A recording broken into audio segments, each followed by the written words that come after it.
হঠাৎ করেই যেন রাজনীতির অঙ্গনে একটা উত্তাপ দেখা যাচ্ছে। এই উত্তাপটা সবচেয়ে বড় আকার ধারণ করেছে যে বৈষম্য বিরোধী ছাত্র আন্দোলন ও জাতীয় নাগরিক কমিটি এই দুটো সংগঠনের একটা ঘোষণার মাধ্যমে তারা ঘোষণা করেছে 31শে ডিসেম্বর কেন্দ্রীয় শহীদ মিনারে এক অনুষ্ঠানের মাধ্যমে তারা জুলাই বিপ্লবের ঘোষণাপত্র প্রকাশ করবে। এবং এই ঘোষণাপত্র জিনিসটা আসলে কী, তারা অবশ্য এটাকে অনেকে বলছে যে প্রোক্লেমেশন অব জুলাই রেভলিউশন।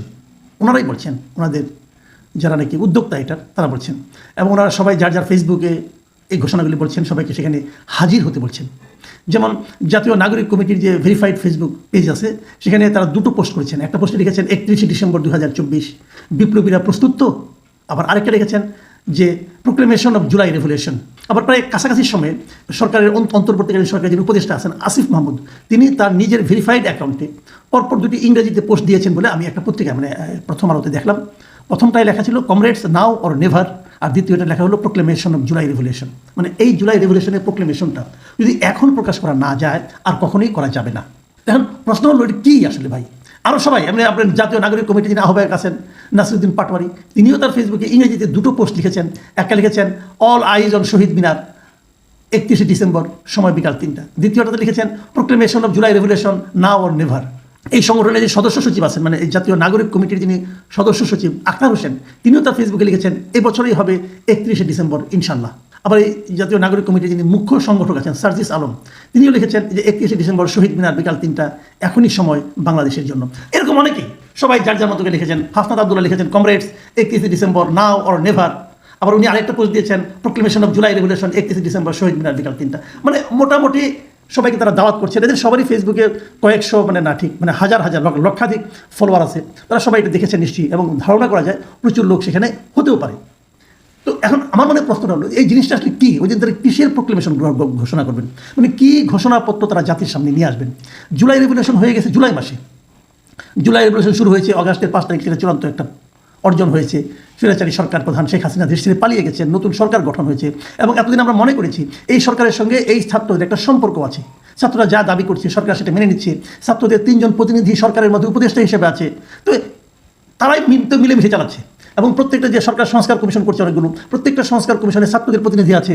এবং এমনও শোনা যায় মন্ত্রণালয়ের কাজকর্মেও নাকি তারা হস্তক্ষেপ করছে। ছাত্ররা বিভিন্ন অফিসে যাচ্ছে, সরকারি কর্মকর্তাদের এখানে যাচ্ছে, যে তারা এরকম তদবির করছে।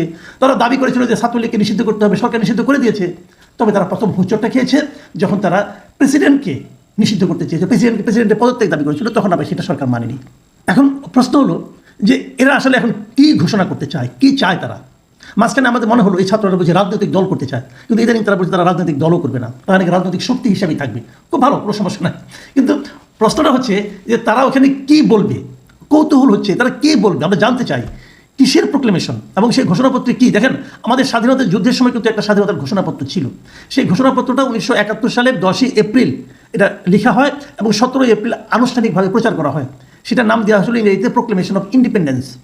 এবং সেখানে বলা হয়েছিল যে কীভাবে কেন বাংলাদেশের স্বাধীনতা ঘোষণা করার প্রয়োজন হলো, কেন বাংলাদেশ পাকিস্তানি হানাদার বাহিনীর হাত থেকে মুক্ত করার জন্য একটা যুদ্ধে লিপ্ত হওয়ার প্রয়োজন দেখা দিল। এই সমস্ত নানা কাহিনী ছিল। এবং পরবর্তী বছর 72 সালের 16ই ডিসেম্বর আমাদের যে সংবিধান, সেই সংবিধান প্রণীত হওয়ার আগ পর্যন্ত এই প্রোক্লেমেশন অফ ইন্ডিপেন্ডেন্সই ছিল আমাদের সংবিধানের মতো। এবং সর্বশেষ যে 85 সংশোধনী হয়েছে সংবিধানের, সেটাতে কিন্তু এই প্রোক্লেমেশন অফ ইন্ডিপেন্ডেন্স স্বাধীনতার যে ঘোষণাপত্র সেটাকে এই সংবিধানের সঙ্গে অঙ্গীভূত করা হয়েছে। এখন ওইটার আলোকে নাকি ওটা দ্বারা অনুপ্রাণিত হয়ে তারা নতুন করে বিপ্লবের ঘোষণাপত্র করতে যাচ্ছে, এটা বোঝা বড় কঠিন। কিন্তু যে জিনিসটা হয়েছে সেটা হলো আরও 2 দিন মাঝখানে তার একদিন আছে, এর মধ্যে এটা নিয়ে নানা আলোচনা হচ্ছে। আলোচনা কীভাবে হচ্ছে? এরই মধ্যে সার্জিস আলম, হাসনাত আবদুল্লাহ তারা প্রেস কনফারেন্স করেছে আজকে, এবং করে তারা বলেছে তারা কী চায়। তারা মুজিববাদী সংবিধানের কবর রচনা করবে, তারপরে তারা আরও অনেক কিছু তারা করতে চাচ্ছে, সেগুলো তারা বলতেছে। আওয়ামী লীগকে ফ্যাসিবাদী দল হিসেবে, নাৎসিবাদী দল হিসেবে আওয়ামী লীগকে নিষিদ্ধ করতে হবে, আরও অনেক কিছু তারা করবে। হয়তো এই সংবিধানকে যদি কবর রচনা করে তাহলে এই সরকারের কী অবস্থা হবে সেই প্রশ্নটা কিন্তু থেকে যাবে, কারণ এই সরকার তো এই সংবিধানের আলোকেই গঠিত হয়েছে। তো তারা আসলে কী চাচ্ছে এটা বলা বড় কঠিন। তবে তরিত যে কাজটা হয়েছে সেটা হলো যে সরকারের পক্ষ থেকে এই ব্যাপারে একটা বিবৃতি এসেছে। সেই বিবৃতিটা কে দিয়েছে প্রধান উপদেষ্টা প্রেস সচিব। উনি বলেছেন যে এইটার সঙ্গে এই যে ছাত্র আন্দোলনের পক্ষ থেকে যে 31শে জুলাইয়ের বিপ্লবের যে ঘোষণাপত্র করা হবে 31শে ডিসেম্বর, তার সঙ্গে অন্তর্বর্তীকালীন সরকারের কোনো সম্পৃক্ততা নেই, এবং এটা প্রাইভেট ইনিশিয়েটিভ একটা। তারা এভাবে এটাকে সংজ্ঞায়িত করছে, এইভাবে এটাকে দেখছে। তার মানে আপনি যদি এই মানে উদ্যোগটাকে সমর্থন করেন, তাহলে আপনি একটা ব্যক্তিগত উদ্যোগে, বেসরকারি উদ্যোগে নেওয়া কোনো একটা বিষয়কে সমর্থন করলেন, এর সঙ্গে সরকারের কোনো সম্পর্ক নাই। তাহলে এটা ঘোষণা করার মাধ্যমে তারা আসলে কী করতে চায়? অনেকে বলেন যে বিপ্লব তো ভাই শেষ হয়ে গেছে আর 5 মাস আগে, তো 5 মাস পরে আপনি কেন, যে অনেকটা কথা বলেন অনেকে যে বিয়ে হয়ে গেছে 5 মাস আগে, 5 মাস পরে বিয়ের কাবিননামা করতেছেন আপনারা, কেন রে ভাই? এটা করে কি আপনারা দেশটাকে একটা খুব ভালো দিকে নিয়ে যাবেন, নাকি দেশে একটা অস্থিতিশীল পরিস্থিতির দিকে নিয়ে যাবেন? এই প্রশ্নটা কোনো উঠবে। আবার আপনারা একটা প্রোক্লেমেশন করলেন, সেই প্রোক্লেমেশনটা যেহেতু সরকার বলছে এর সঙ্গে তাদের কোনো সম্পর্ক নাই, তারা কি এটা মানবে? যদি তারা না মানে তাহলে এই প্রোক্লেমেশনের মূল্য কী? যদি আপনাদের এই প্রোক্লেমেশনটা কেউ না মানে, সরকার না মানে, আপনি এটাতে কী করবেন ভাই? এটা করে আপনি কেন এত লোক ওখানে নিয়ে গিয়ে ঘোষণা করবেন? এটা কি আপনাদের লোকবল প্রমাণ করার জন্য, আপনাদের কত শক্তি আছে সেটা দেখানোর জন্য করতেছেন আপনারা? কারণটা কি? নাকি আপনার সরকারকে বাধ্য করার জন্য, মানার জন্য বাধ্য করবেন এবং সেজন্য আন্দোলন করবেন? কিন্তু আপনাদের আন্দোলনের সঙ্গে কে থাকবে? অলরেডি তো বিএনপি বলে দিছে যে এটার সঙ্গে তারা নাই। কীভাবে বলে দিছে? মির্জা আব্বাস সাহেব আজকে বলেছেন, যেহেতু এটার ব্যাপারে সার্জিস আলম, হাসান আবদুল্লাহ এরা যেহেতু প্রেস কনফারেন্স করেছেন, করে তারা যখন বলেছেন যে নাৎসিবাদী আওয়ামী লীগকে বাংলাদেশে অপ্রাসঙ্গিক ঘোষণা করা হবে, মুজিববাদী সংবিধানকে কবরস্থ করা হবে, এগুলো তারা যখন ঘোষণা দিয়েছেন, এই ঘোষণার বিপরীতে আজকে দেখলাম যে বিএনপির নেতা মির্জা আব্বাস তিনি একটা অনুষ্ঠানে আজকে বক্তব্য দিয়েছেন এবং সেখানে উনি কী বলেছেন শুনুন। উনি বলেছেন সংবিধানকে কবর দেওয়ার কথা বলেছে বৈষম্য বিরোধী ছাত্র আন্দোলন। তারা ছাত্র জনতার আন্দোলনকে এককভাবে নিজেদের করে নিতে চায়। শহীদদের রক্তের উপর লেখা সংবিধানকে কবর দেওয়ার কথা শুনলে কষ্ট লাগে। এই কথাগুলো তো মির্জা আব্বাস বলেছেন। মির্জা আব্বাস কে? মির্জা আব্বাস কিন্তু বিএনপির একজন বড় নেতা। তার মানে মির্জা আব্বাসের এই বক্তব্য আসলে বিএনপির বক্তব্য। এবং সংবিধানের ব্যাপারে বলেছেন যে সংবিধানে খারাপ কিছু থাকলে তা বাতিলযোগ্য, এই সংবিধানকে সংশোধন বা পুনর্লিখন করা যাবে, তাকে কবর দেওয়া হবে, এভাবে বলা ঠিক নয়, এগুলো ফ্যাসিবাদের ভাষা। তাহলে কি এই ছাত্ররা ফ্যাসিবাদের ভাষায় কথা বলছে? যারা ফ্যাসিবাদ বিরোধী আন্দোলন করলো তারা এখন নিজেরাই ফ্যাসিবাদী হয়ে উঠতে চাইছে? অন্ততপক্ষে বিএনপি নেতার এই বক্তব্য থেকে সেরকমই তো মনে হচ্ছে।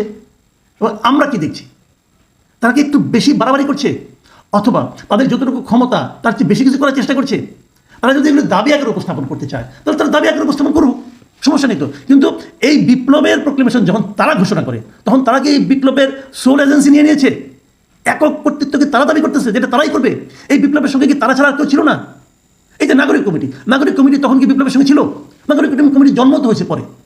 তো না, আপনি বলবেন না তারা বিপ্লবের সময় ছিল, পরে তারা নাগরিক কমিটি গঠন করেছে। তো এরকম তো অনেকেই ছিল নিজেদের নাম করে গোপন করে। বিএনপি আন্দোলনে ছিল না? বিএনপি ছাত্ররা ছাত্রদল তারা কি আন্দোলনে ছিল না? যুবদল এই আন্দোলনে ছিল না? কে ছিল না? হাসিনা এবং তার অনুগত কয়েকজন বাদে আর কে ছিল না এই আন্দোলনে? সবাই ছিল। তাহলে যদি প্রোক্লেমেশন অফ রেভলিউশন ঘোষণা করতে হয় তাহলে সবাই মিলে করবেন। আপনারা যদি একক দায়িত্ব নিচ্ছেন কেন? আপনাদের একক দায়িত্বটা কে দিছে ভাই? এই সমস্ত প্রশ্ন কিন্তু উঠতে শুরু করেছে। আমি জানি না ওনারা কি একটু বেশি দ্রুত যাচ্ছেন, অথবা ওনারা কি খেয়ে হারিয়ে ফেলছেন।